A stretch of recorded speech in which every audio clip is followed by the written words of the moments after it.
স্বাগতম ক্রিক ফ্রেন্ডসের নিয়মিত আয়োজন টোটাল ইম্প্যাক্ট। আমি সৈয়দ সামি আছি আপনাদের সঙ্গে। ঘনিয়ে আসছে বাংলাদেশ ক্রিকেট বোর্ডের নির্বাচন। কারা হতে পারেন কাউন্সিলর, কারা কারা সভাপতি পদে প্রতিদ্বন্দ্বিতা করবেন তা নিয়ে চলছে জল্পনা কল্পনা। সেখানে কিন্তু বেশ কিছু হেভিওয়েট প্রার্থীর নাম কিন্তু শোনা যাচ্ছে। বিসিবি নির্বাচন নিয়ে আজকে আলোচনা করার জন্য হাজির হয়েছি। আমার সঙ্গে আছে মোহাম্মদ সাদমান। সাদমান, স্বাগতম। ধন্যবাদ। সবথেকে বড় খবর যে তামিম ইকবাল বিসিবি নির্বাচনে অংশ নিচ্ছেন, সেটা আসলে আনুষ্ঠানিকভাবে তিনি কালের কণ্ঠকে জানিয়েছেন। আমাদের সঙ্গেও তাদের তামিম ইকবালের ঘনিষ্ঠ একটি সূত্র আসলে জানিয়েছেন তামিম ইকবাল নির্বাচনে প্রতিদ্বন্দ্বিতা করবেন। এটা আসলে কতটুকু পজিটিভলি নিচ্ছেন আপনি? এটা কিন্তু অনেক দিন ধরে আসলে গুঞ্জন চলছিল, আর বিসিবি নির্বাচনটা কিন্তু জাতীয় নির্বাচনের মতোই একটা খুবই গুরুত্বপূর্ণ একটা বিষয়। কারণ আপনি যতদিন না নির্বাচিত একটি বোর্ড পাচ্ছেন ততদিন কিন্তু আপনি বড় বড় ডিসিশনগুলো সেভাবে নিতে পারছেন না। আর এখন যেভাবে বোর্ড রান করছে সেইখানে বোর্ড মেম্বাররা বা বোর্ড প্রেসিডেন্ট যে ডিসিশনগুলো নেবেন, দেখা যাবে যে বোর্ড যখন আপনি নির্বাচিত একটা বোর্ড আসবে তখন সেই ডিসিশনগুলো হয়তো চেঞ্জ হয়ে যাবে, তারা তাদের মতো করবে, কারণ তারা লং টার্মের জন্য আসে।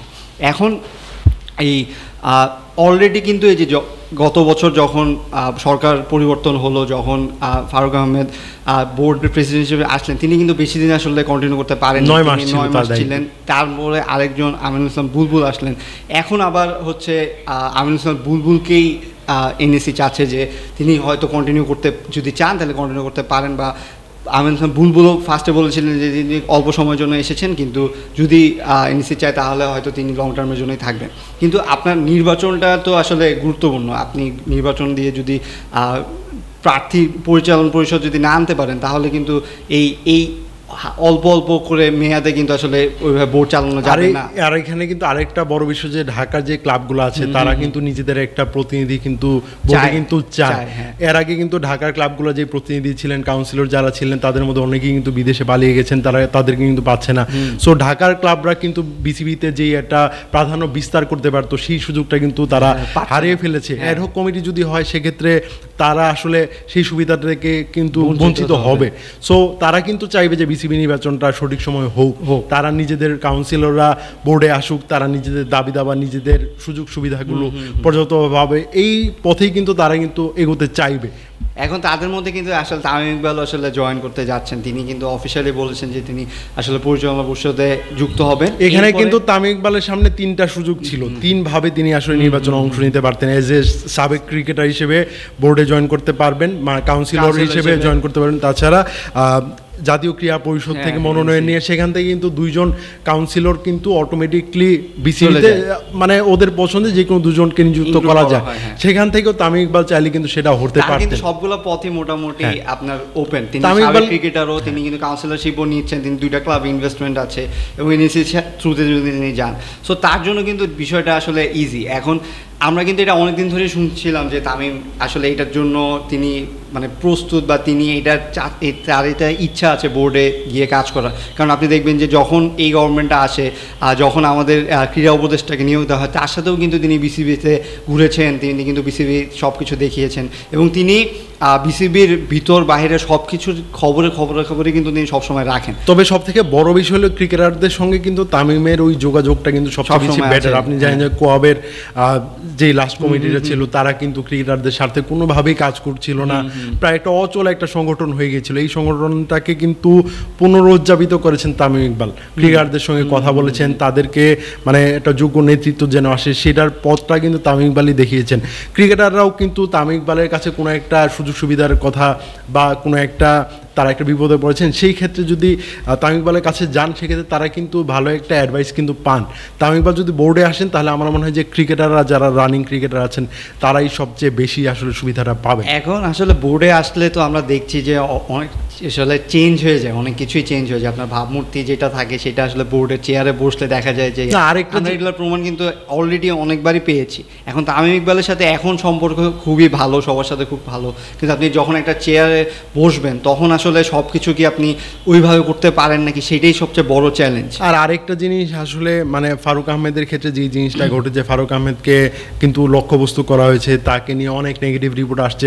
লাস্ট পর্যন্ত আমরা দেখতে পেরেছি যে ফারুক আহমেদের যত এলিগেশন ছিল সবই কিন্তু মিথ্যা এবং বানোয়াট সেগুলো। সো তামিম ইকবালের ক্ষেত্রে যে জিনিসটা হবে যে তামিম ইকবালকে বাংলাদেশের মিডিয়া বলেন, বাংলাদেশের মানুষ বলেন, তারা কিন্তু খুবই পছন্দ করেন। তামিম ইকবালের বিরুদ্ধে এইসব মিথ্যে প্রপাগন্ডা ছড়িয়ে আসলে খুব একটা লাভ হবে না। তামিমের যে ফ্যান বেজ বা তিনি আসলে যেই স্বচ্ছ ন্যায়পরায়ণ, সেই জায়গাটা থেকে তামিম ইকবাল কিন্তু মানে অনেকাংশে এগিয়ে থাকবে। মানে ক্যান্ডিডেট মানে যেই জিনিসটা ফেস করেছেন ফারুক আহমেদ, সেই জিনিসটা হয়তো বা তামিমকে ফেস করতে হবে না, আমার যুক্তির। আর এখন আসলে তামিম যদি প্রেসিডেন্ট হয়, তিনি কিন্তু মনে হয় ইয়াংগেস্ট প্রেসিডেন্ট হবে বিসিবির। সো তিনি এখনকার আসলে জেনারেশন বা এখনকার যেভাবে চিন্তাভাবনা আছে, তিনি কিন্তু ইন্টারভিউটাতে বলেছেন যে এখন আসলে আগেরকার আমলের চিন্তাভাবনা নিয়ে কাজ করলে হবে না, আধুনিকভাবে চিন্তা করতে হবে, সেইভাবে করতে হবে। আর তিনি আসলে মানে অ্যাজ এ প্লেয়ার হিসেবে তিনি কিন্তু রিসেন্টলি ইন্টারন্যাশনাল রিটায়ারমেন্টে গিয়েছেন। সো অ্যাজ এ প্লেয়ার হিসেবে তিনি কিন্তু অনেক কিছুই সাফার করেছেন। লাইক তিনি একটা মানে কোথাও ঢাকার বাইরে কোনো সুযোগ সুবিধা নেই, বা তিনি হয়তো পার্সোনাল খরচে অন্যান্য জায়গায় তিনি ট্রেনিং নিয়েছেন বা অন্য কোথাও জিম করেছেন, কিন্তু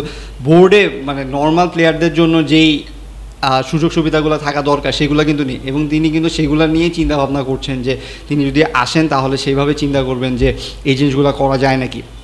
আর এই জিনিসগুলো করতে মানে আপনার প্রেসিডেন্ট হলেই কিন্তু সবচেয়ে ভালো পদটা আসলে থাকে, যে আপনি প্রেসিডেন্ট হিসেবেই আপনি এই ডিসিশনগুলো সেভাবে নিতে পারবেন। কারণ পরিচালনা পরিষদে যদি আপনি শুধু থাকেন তখন কিন্তু অনেকের ডিসিশন আসে, ভোটাভুটি হয়, তখন কিন্তু আসলে আপনি চাইলেই করতে পারেন না। কিন্তু প্রেসিডেন্ট হিসেবে যদি তামিম ইকবাল আসেন, আমার মনে হয় যে তার যে ইচ্ছাগুলো আছে, তিনি স্কুল ক্রিকেট থেকে প্লেয়ারদের নিয়ে আসার কথা চিন্তা ভাবনা করছেন, এই জিনিসগুলো আসলে সব বোর্ড প্রেসিডেন্টই আসলে করতে চায় বা বলেন তিনি। কিন্তু আপনি আসলে যখন চেয়ারে বসেন, এরপরে কাজটা আসলে কিভাবে করবেন সেটা আসলে যতক্ষণ না আপনি চেয়ারে বসছেন ততক্ষণ বোঝা যাবে না। তবে আমিনুল ইসলাম বুলবুল কিন্তু খুব ভালো শুরু করেছেন, তিনি আঞ্চলিক ক্রিকেটটাকে পুনরুজ্জীবিত করার চেষ্টা করছেন।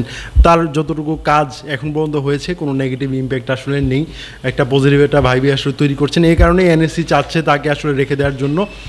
তবে বিসিবি নির্বাচনটা এবার একটা হাড্ডাহাড্ডি হবে। এর আগে আমরা দেখেছি বিনা প্রতিদ্বন্দ্বিতায় অনেকে নির্বাচিত হয়ে গেছেন। নাজমুল হাসান পাপনের কোনো প্রতিদ্বন্দ্বিতা ছিল না এই 16-17 বছর, এই জিনিসটা হবে না। তবে তামিম ইকবালকে আসলে কঠিন একটা লড়াইয়ের মুখেই পড়তে হচ্ছে। এনএসসি থেকে যেহেতু চাচ্ছে যে আমিনুল ইসলাম বুলবুলকে রান করার জন্য, তাছাড়া ফারুক আহমেদ তিনিও নির্বাচন করার ঘোষণা দিয়েছেন।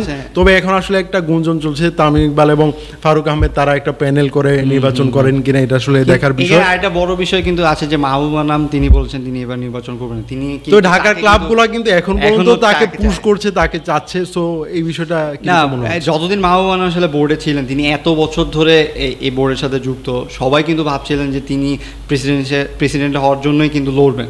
সো তিনি যখন আসলে এই পদ থেকে মানে ছাড় দিলেন বা তিনি যখন বললেন যে তিনি করবেন না, তখন কিন্তু আসলে জিনিসটা অনেক ওপেন হয়ে গিয়েছে। এখন কিন্তু এই জন্যই কিন্তু তামিম ইকবাল বলুন, আমিনুল ইসলাম বুলবুল বলুন, তারা কিন্তু আসলে মনে হচ্ছে যে হাড্ডাহাড্ডি একটা লড়াই হবে যে কাকে নেওয়া হবে। কিন্তু আমার মনে হয় যে আপনি সব পার্সপেক্টিভ যদি দেখেন তাহলে কিন্তু তামিমের ক্ষেত্রে আসলে ভোট ব্যাংকটা হয়তো বেশিই থাকবে। কারণ যেটা বললেন যে তার অ্যাকসেপ্টেন্সটা অনেক বেশি, কারণ তিনি প্লেয়ারদের কাছে রিসেন্টলি তিনি রিটায়ারমেন্টে গিয়েছেন, তিনি আসলে জিনিসগুলো বুঝেন।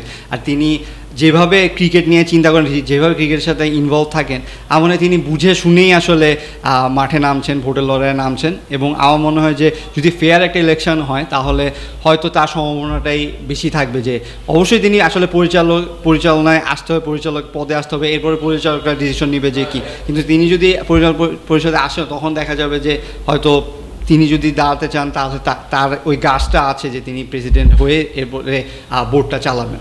আগামীকালকে কিন্তু সিলেটে বিসিবির একটা সভা অনুষ্ঠিত হওয়ার কথা রয়েছে, সেখানে কিন্তু অনেক কিছুর ব্যাপারে সিদ্ধান্ত নেওয়া হবে। সে একটা হলো বিসিবি নির্বাচন, বিসিবি নির্বাচনের রোডম্যাপটা কিন্তু সেই সভায় কিন্তু চূড়ান্ত হতে পারে, এটার মধ্যেই সবার মনোযোগটা থাকবে। তাছাড়া বিপিএল নিয়ে বেশ কিছু ডিসিশনও আসতে পারে। আমরা কিন্তু আজকেই আসলে ট্রাই করছি যে কিছু জানা যায় নাকি মিটিংয়ে আসলে কি হতে পারে, বা অন্তত এজেন্ডাগুলো যদি আমরা জানতে পারি তাহলে হয়তো আমরা আবার দর্শকদের কাছে জানাবো। বা সিলেটে আমাদের প্রতিনিধি আছেন, তিনি কিন্তু চেষ্টা করছেন যে জিনিসগুলো বের করা যায় নাকি। সো যদি এগুলো হয় আসলে রোডম্যাপটা দরকার, কারণ আপনার সময় কিন্তু দ্রুত চলে আসছে, বিপিএল চলে আসছে, হ্যাঁ একটা মাস আছে, বিপিএল এর বিষয়গুলোও কিন্তু একটু ক্লিয়ার হওয়া দরকার। সো যতদিন না নির্বাচন হচ্ছে, আপনি দেশের কথা বলুন বা আপনি যে শুধু বোর্ডের কথা বলুন, একটা নির্বাচিত সরকার এলে অনেক কিছু স্টেবল হয়, সেই জিনিসটার জন্যই দ্রুত নির্বাচনটা দরকার এবং যথাসময় নির্বাচনটা দরকার। এবং প্রার্থীগুলাই বা যারা আছেন আমার মনে হয় যে তারা ক্রিকেটের জন্যই কাজ করেন, ক্রিকেটের ভালোর জন্যই কাজ করেন, কিন্তু ফেয়ার ইলেকশন আসলে দিতে হবে, দিলে আমার মনে হয় যে এইবারের ইলেকশনটা একটা জমজমাট ইলেকশন হবে, বিসিবি ইলেকশনটা।